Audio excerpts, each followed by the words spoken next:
Hi guys, এই দেখো Rasel chyma জাবেলাল হাফিজ পাহাড়ের উপর ছাগল। আমানু ভালো আছো? কিছু খাইছো? মিনিমাম 2500 আপ পাহাড়। আমরা উপর আছি। এখানে ওখানে ছাগল আছে না।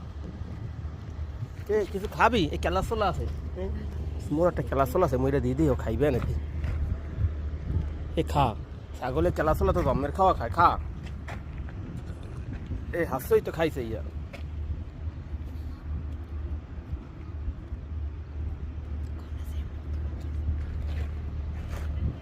ছাগলের ছাওটা কত নিচে নামে রেখেছে, এই ঢালের ভিতরে, এবং ঢালের ভিতরে ওর কোনো ভয় নেই, কিছু নেই ওখানে।